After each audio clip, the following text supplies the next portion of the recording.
Well, here to assess Trump's performance in Iowa tonight and how the other candidates will do against the former president's commanding lead is Florida Congressman Matt Gaetz. And Congressman, I see you have, I believe it's known as the most coveted piece of swag in all of Iowa right now, that Trump caucus captain white hat with the gold leaf on it. How'd you get that? Well, I am speaking to you from the inside of a cozy van that Newsmax graciously sent me, but just outside these doors in sub-zero temperatures, -3 degrees even before the wind chill, we have had caucus goers coming in at a pretty steady stream. These folks are intent to participate in the process, and I'm in Jasper County right now. Eric, this is a county that Obama won twice, that Trump then won twice. It's been a place that's been negatively impacted by the more than 2,000 manufacturing jobs that Iowa has lost under Joe Biden's bad policies. So I'm going to be telling the story here, that the story of Jasper, the story of Iowa, converting from a blue state to a red state, is really the coalition that we're going to build for President Trump throughout these caucuses, throughout the primary season, and then into the general election, where he has a commanding lead over Joe Biden. You know, Matt, in 2016, I'll never forget this, because I was at Fox, and you know, people weren't really on the Trump train early on. Sean Hannity came on after a while. He was with Ted Cruz at the beginning. I was on the Trump train, and everyone said, but he can't win. Look at the polls, he can't win. And I was seeing something different. Now, here's the reason why I say that. A lot of people were going to vote for Trump, but were embarrassed to say it for whatever reason. He was loud, he was somewhat obnoxious, but they wanted him, but they didn't want to say they did. Ron DeSantis right now is claiming a similar thing is happening in reverse right now. People are polling and saying they want to vote for Trump because they think he's the winner, but they're really going to end up voting and caucusing for DeSantis. What do you say to DeSantis?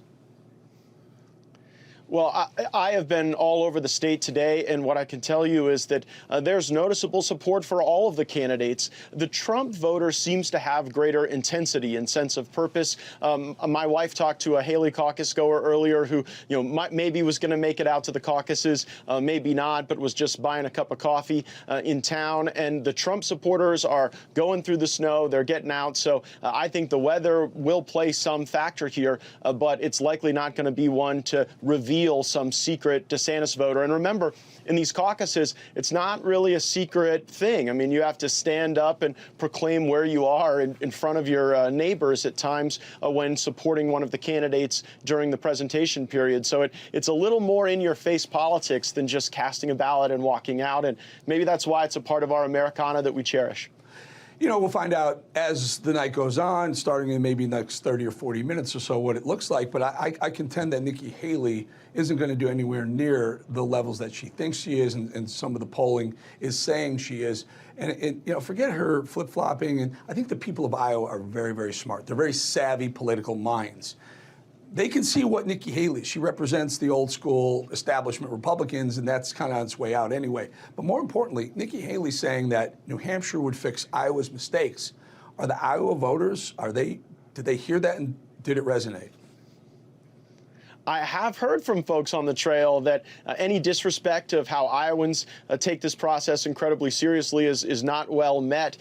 If you want open borders and a higher gas tax and 3 new wars before lunch tomorrow, I guess Nikki Haley can be a candidate for you. But I look at Nikki Haley as sort of the last death rattle of the establishment as we reconstitute the Republican Party in the image of the working woman and working man in this country, not just the elite, but all over America, where you've got folks moving away from union Democrats because we're the only party that's like not trying to have the 3rd grade teacher tell your kid what gender they are, or spend so much money that the money in your bank account is devalued. That's where we've got to have a great sense of focus. And I've heard a little bit more about foreign policy with these strikes in Yemen, with a lot of people praying for our Navy SEALs who went overboard fighting piracy in Somalia.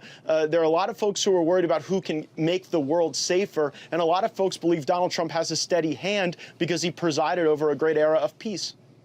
Also, the evangelical vote in Iowa is very, very important. It's overwhelmingly important. And, for those who say they may not like Trump's issues with surrounding his past, he did put 3 Supreme Court justices on the high bench, and they also did turn over Roe v. Wade. So there's that pull between what Trump has done and what they believe DeSantis could do, also very popular with the evangelicals. Final thought?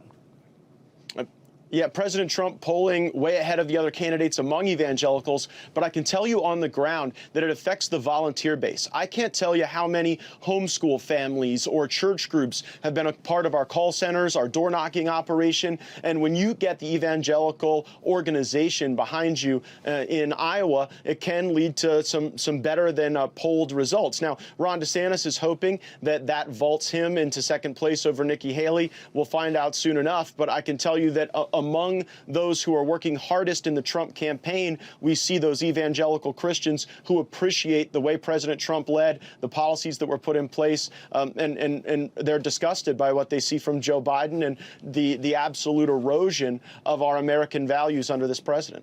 I'll leave right there. Congressman Matt Gaetz, stay warm, my friend. We'll see you again very, very soon. All right.